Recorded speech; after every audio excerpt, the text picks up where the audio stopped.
एक बार की बात है, चमकोली नामक गांव में एक बहुत ही सुंदर नदी हुआ करती थी। गांव वालों का मानना था वो एक रहस्यमय नदी है।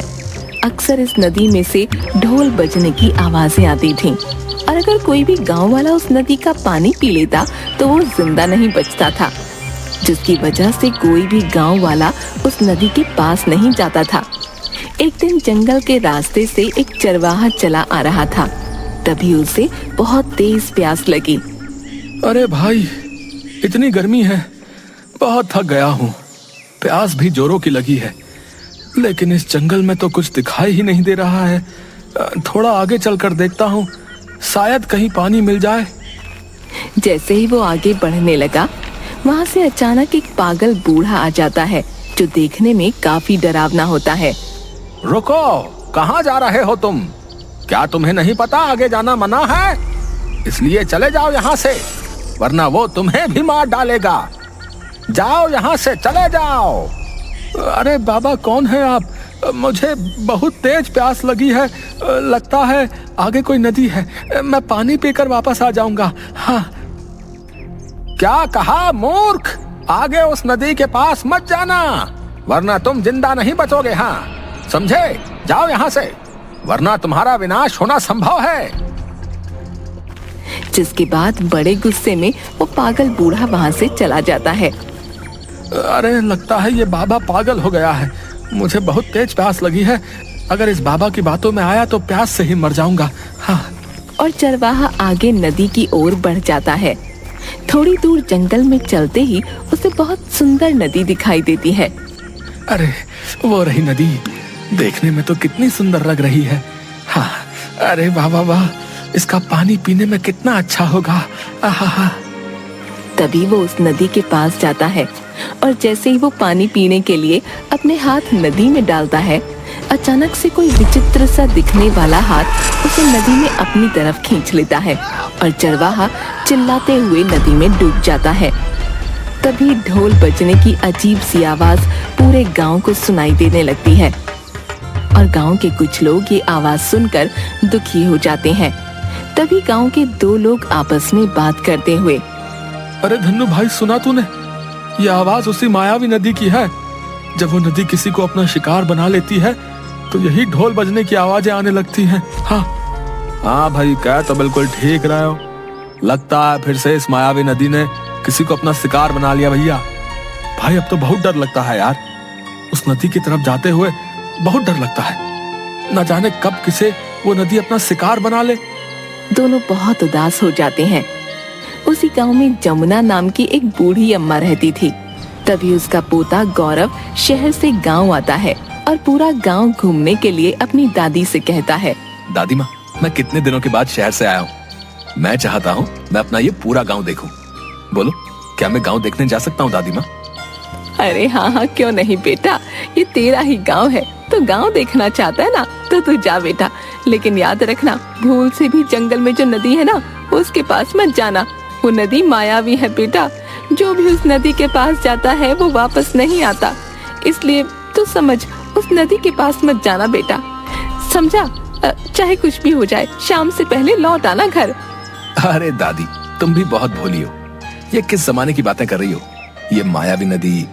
अरे नहीं दादी, ऐसा कुछ भी नहीं होता है। तुम चिंता मत करो, मैं जल्दी ही वापस लौट आऊंगा। अच्छा, अब मैं चलता हूँ। जिसके बाद गौरव वहाँ से गांव की ओर चल देता है। अरे बेटा, तू नहीं जानता, उस नदी का रहस्य बहुत ही भयानक है बेटा। बस यही प्रार्थना करती हूँ, भगवान तेरी रक्षा करे। हाँ। गौरव गांव के रास्ते होते हुए जंगल पहुँचता है। अरे, ये तो मैं काफी दूर निकल आया हूँ, लेकिन ये जंगल इतना खाली क्यों है? आसपास कुछ नजर भी नहीं आ रहा है, यहाँ तक कि कोई जानवर भी नहीं। थोड़ा आगे चलकर देखता हूँ। जैसे ही गौरव आगे बढ़ता है, उसे वही पागल बूढ़ा नजर आता है। वो अचानक से उसका रास्ता रोक लेता है। कहाँ जा रहा है तू लड़के? आगे उस मायावी नदी के पास मत जाना। हाँ, वो एक छलावा है। छलावा तुझे जिंदा नहीं छोड़ेगा वो, समझा? मैं कहता हूँ वापस लौट जा यहाँ से। जिसके बाद बड़े गुस्से में वो पागल बूढ़ा वहाँ से चला जाता है। अरे कैसा पागल बूढ़ा है, देखने में तो इतना भयानक लगता है। ये बुढ़ा सठिया गया है, कुछ भी बोल रहा है। लगता है आगे नदी के पास चलकर देखना ही होगा कि आखिर माजरा क्या है। अरे कितनी सुंदर नदी है ये। नदी तो मैंने पहले कभी नहीं देखी। वाह वाह, इतनी सुंदर नदी। तभी अचानक से गौरव को एक आवाज सुनाई देती है, जैसे कोई आदमी बहुत जोर जोर से रो रहा हो। अरे ये किसकी रोने की आवाज आ रही है? तभी वो देखता है कि एक साधु बूढ़ा वहाँ बैठा रो रहा है। गौरव उस आदमी के पास जाता है। कौन हो तुम? रो क्यों रहे हो? और यहाँ इस जंगल में क्या कर रहे हो? मेरी मदद करो बेटा, वो एक छलावा है, मैं बहुत तकलीफ में हूँ, मेरी मदद करो। मेरी कोई गलती नहीं है, मैं निर्दोष हूँ, मेरी मदद करो मेरी। अरे लेकिन आप हैं कौन, बताओ तो सही, और क्या मदद चाहिए आपको बाबा? गौरव को एक और आवाज सुनाई देती है। गौरव पीछे मुड़ के देखता है कि वही पागल भयानक दिखने वाला बूढ़ा होता है जो गौरव को जंगल से लौट जाने को कह रहा था। तुम यहाँ क्या कर रहे हो लड़के? तुमसे बोला है ना जाओ यहाँ से, वरना ये मायावी नदी तुम्हें भी अपने माया जाल में फंसा लेगी। हाँ चलो जाओ यहाँ से। बाबा मैं तो बस जा ही रहा था, वो तो मुझे ये बूढ़ा साधु रोते हुए दिखाई दिया, इसलिए मैं यहाँ आ गया। कौन? लड़के किसकी बात कर रहे हो तुम? यहाँ तो कोई रोता हुआ नजर ही नहीं आ रहा है। मैं कहता हूँ चले जाओ यहाँ से। तभी गौरव अपनी गर्दन घुमाकर पीछे देखता है और देखता है कि सच में वहाँ कोई नहीं है। गौरव ये देखकर हैरान हो जाता है। अरे लेकिन वो बूढ़ा साधु तो यही था, मैं सच बोल रहा हूँ, वो यही था। हाँ सच। अरे ओ लड़के, लगता है तू पागल हो गया है। शाम होने को है, तू जहाँ से आया है वहीं वापस चला जा, समझा? वरना अच्छा नहीं होगा। जा चला जा यहाँ से। वो एक छलावा है, छलावा। वो तुझे जिंदा नहीं छोड़ेगा। अगर अपनी जान प्यारी है तो चला जा यहाँ से। अरे ये आप क्या बोल रहे हैं? कौन है छलावा? मेरी तो कुछ समझ नहीं आ रहा है। बताओ मुझे, आप किस छलावे की बात कर रहे हैं? बताओ। देखो लड़के, मैंने तुझे बोला ना, जा यहाँ से। तेरे सवालों का मेरे पास कोई उत्तर नहीं है। जा यहाँ से, वरना अच्छा नहीं होगा, समझा? उससे कोई नहीं बच सकता है। जा चला जा यहाँ से। अच्छा ठीक है बाबा, जाता हूँ। मुझे भी ये जगह बहुत अजीब लग रही है। जिसके बाद वो वहाँ से अपने घर आता है, जहाँ पर गौरव की दादी उसका इंतजार कर रही थी। अरे आ गया तू, कहाँ रह गया था? कब से इंतजार कर रही थी। तू नहीं जानता कब से मेरा मन बैठा जा रहा था। सोच रही थी कहीं तू उस जंगल में उस मायावी नदी के पास तो नहीं चला गया। बता कहाँ रह गया था तू? अगर मैंने दादी को बताया कि मैं जंगल में उस नदी के पास गया था तो बहुत डांट लगाएगी। नहीं, मैं दादी को नहीं बताऊंगा कि मैं वहां उस मायावी नदी के पास गया था। अरे दादी, तुम बेकार में ही चिंता करती हो। मैं तो बस रास्ते में अपने बचपन के दोस्त सोनू से बातें करने लग गया था। अब तुम तो जानती हो सोनू को, कितनी बातें बनाता है। इतने दिन बाद उससे मिलना हुआ तो बस दोनों बचपन की बातें करने लगे और घर आने में देर हो गई। अच्छा ठीक है, तू कहता है तो मान लेती हूँ तेरी बात। अच्छा तू अब जल्दी से हाथ मुंह धो ले, मैं तेरे लिए रोटी लेकर आती हूँ। हाँ ठीक है दादी, वैसे भी मुझे बहुत जोरों की भूख लगी है, जल्दी से अपने हाथ का गर्मा गर्म खाना खिला दो। जिसके बाद बूढ़ी अम्मा गौरव को खाना लाकर देती हैं। गौरव बड़े चाव से अपनी दादी के हाथ का खाना खाता है और अपनी झोपड़ी में आराम करने लगता है। लेकिन गौरव जंगल में अचानक से गायब हुए उस साधु बूढ़े के बारे में सोच रहा था। न जाने जंगल में बैठा वो साधु बूढ़ा रो क्यों रहा था, और वो अचानक से कहाँ गायब हो गया। ऐसा तो मैंने पहले कभी नहीं देखा। लगता है जरूर उस जंगल में कुछ तो है जो गांव वाले नहीं जानते। मुझे कल फिर से उस जंगल में उस मायावी नदी के पास जाकर देखना ही होगा। आखिर क्या रहस्य है उस मायावी नदी का। सुबह गौरव नींद से उठता है और देखता है गांव वालों का बहुत शोर हो रहा है। गांव की एक औरत बैठी जोर जोर से रो रही थी और उसके पास गांव वालों की भीड़ लगी थी। हाय हाय, सोमू के बापू रात को उस जंगल की तरफ कुछ लकड़ियां लेने गए थे। मैंने उन्हें कितना मना किया था वहां मत जाइए, लेकिन वो माने ही नहीं। अब देखो वो रात से वापस ही नहीं लौटे। ये क्या हो गया? अब मैं क्या करूंगी? अरे आप ये क्या बोल रही हैं? आपके पति जंगल से वापस नहीं आए? आखिर क्या हुआ है उन्हें? बताओ मुझे। अरे बेटा, तुम्हें नहीं पता, उस जंगल में उस मायावी नदी के पास जो भी गांव वाला जाता है वो लौट कर वापस नहीं आता है। वो नदी मायावी है बेटा, वहाँ से कोई जिंदा वापस नहीं लौटता है। गौरव को ये बात बहुत हैरान कर देती है। आखिर क्या रहस्य है उस मायावी नदी का? सच में वो एक मायावी नदी है जो गांव वालों को मार डालती है? मुझे इसका पता लगाना ही होगा। गौरव जंगल में मायावी नदी के पास जाता है और शाम हो जाती है कि अचानक से गौरव को किसी की आवाज सुनाई देती है, मानो कोई किसी की आराधना कर रहा हो। ओम द्वितीय देव प्रसन्न हो, ओम द्वितीय देव प्रसन्न हो, ओम द्वितीय देव प्रसन्न हो, आओ मेरे समक्ष प्रस्तुत हो। अरे ये अजीब सी आवाजें कहाँ से आ रही हैं? चलते चलते गौरव जंगल में मायावी नदी के पास चला जाता है और वो जो देखता है उसे देखकर गौरव हैरान रह जाता है। वो देखता है कि वही पागल बूढ़ा एक बहुत बड़े राक्षस की तस्वीर के आगे बैठा है, आराधना कर रहा है और वहाँ पर कई शव रखे हुए हैं। ओम द्वितीय देव प्रसन्न हो, आज बस एक और इंसान की बलि देनी बाकी है आपको, फिर उसके बाद आप प्रसन्न हो जाएंगे और मुझे संसार में सबसे अधिक शक्तिशाली होने का वरदान मिल जाएगा। ये सब देखकर गौरव के होश उड़ जाते हैं।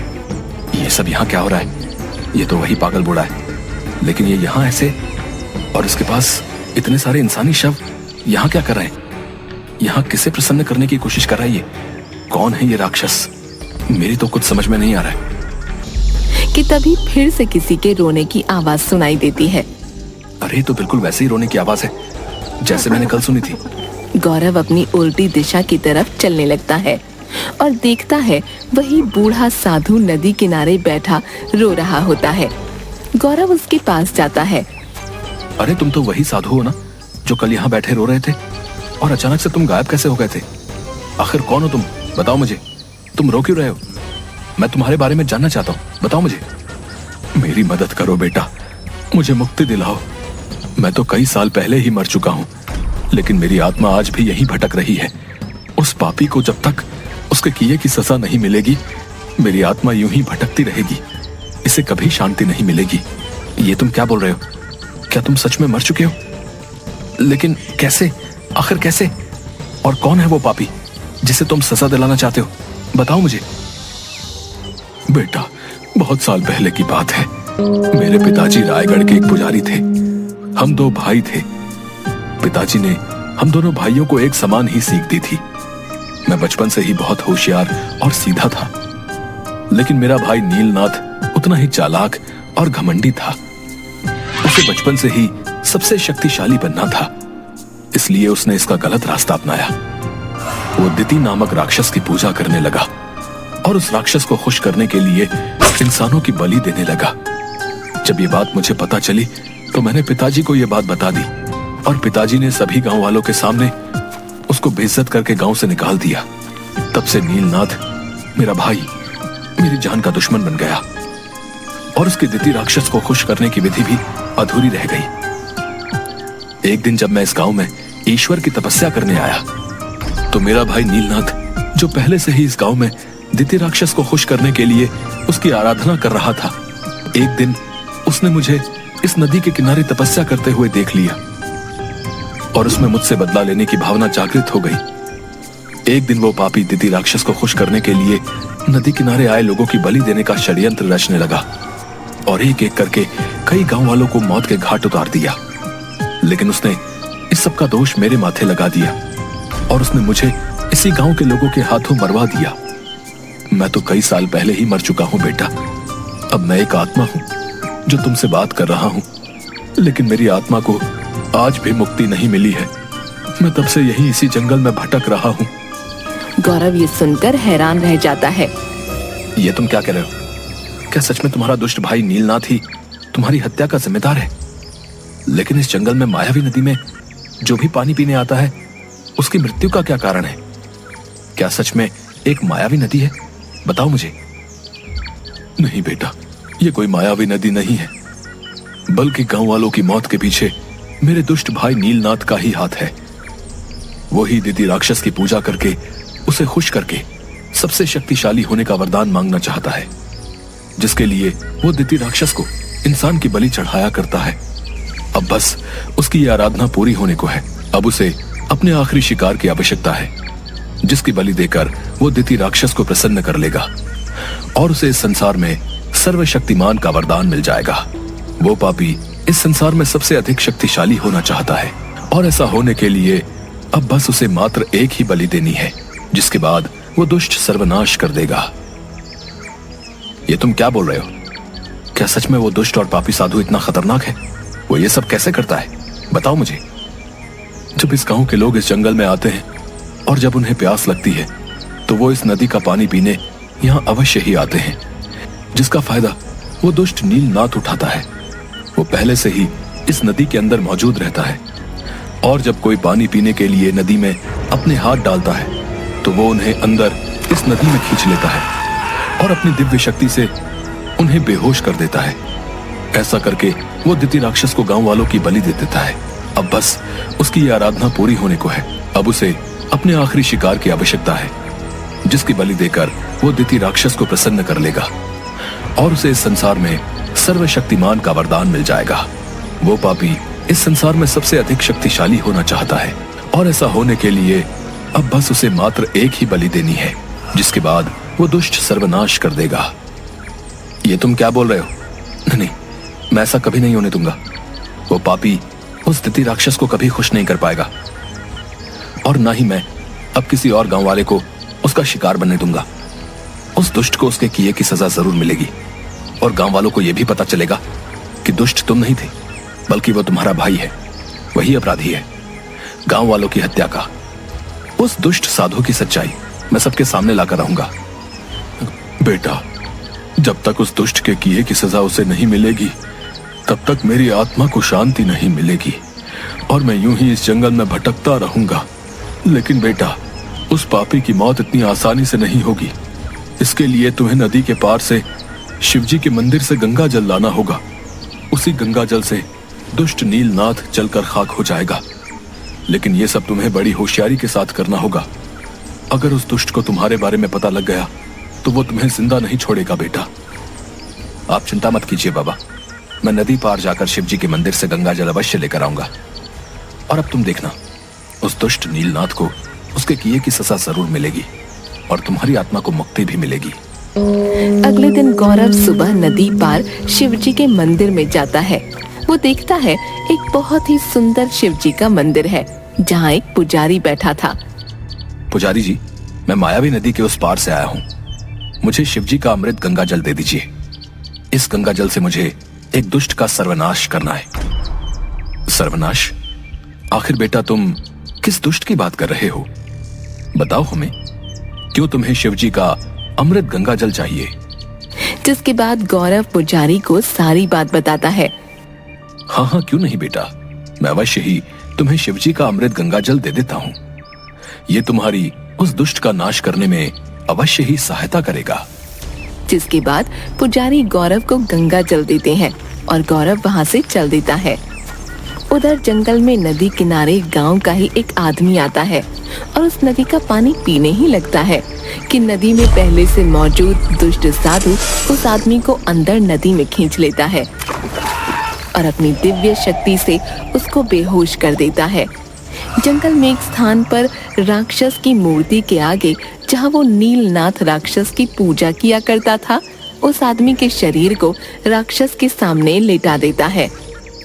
देखो देखो, मेरे परमात्मा द्वितीय देव, आज मैं तुम्हारे लिए अंतिम बलि लेकर आया हूँ। इससे तुम जरूर खुश हो जाओगे और मुझे इस संसार में सबसे अधिक शक्तिशाली होने का वरदान दे दोगे। अब मुझे शक्तिशाली होने से कोई नहीं रोक सकता। हाँ।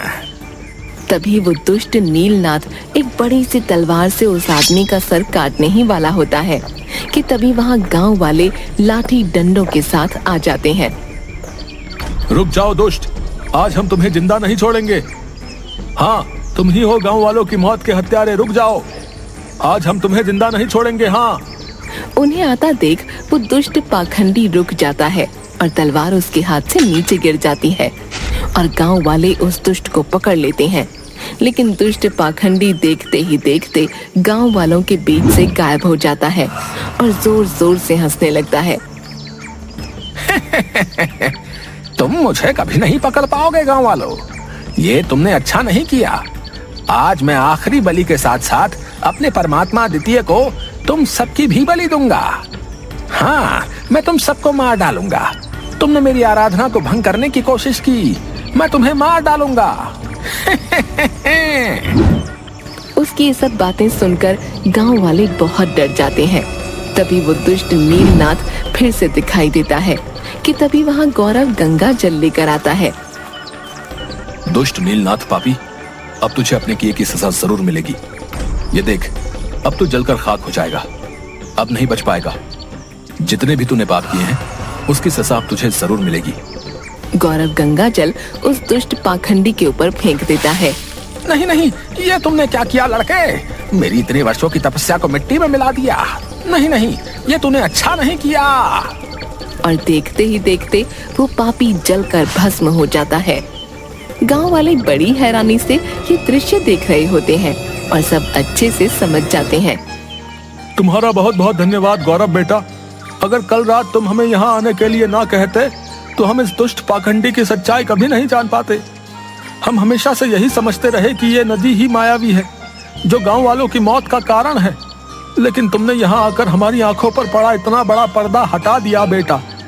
अगर तुम ना होते तो आज भी वो पापी किसी न किसी की बलि दे रहा होता। सच में तुम बहुत ही बहादुर हो। तुम हमारे लिए इस गांव में एक फरिश्ता बनकर आए हो बेटा। अरे ये तो मेरा कर्तव्य था, आप लोग मेरा धन्यवाद मत कीजिए। ये गांव जितना आप लोगों का है उतना ही मेरा भी है, इसलिए मैंने जो कुछ भी किया वो अपने और अपने गांव वालों के लिए ही किया है। ये बात सुनकर सभी गांव वाले बहुत खुश होते हैं और गौरव को अपने गले से लगा लेते हैं। तभी गौरव को वो बूढ़ा साधु नजर आता है। तुम्हारा बहुत बहुत धन्यवाद बेटा। अब मेरी आत्मा को शांति मिल गई है। उस दुष्ट नीलनाथ को उसके किए की सजा मिल चुकी है। अब मैं यहाँ से जा रहा हूँ बेटा। तुम एक नेक दिल और होशियार इंसान हो, सदैव ऐसे ही रहना बेटा। जिसके बाद वो बूढ़े साधु की आत्मा वहाँ से हमेशा हमेशा के लिए चली जाती है और सभी गांव वाले बिना डर के फिर से खुशी खुशी रहने लगते हैं।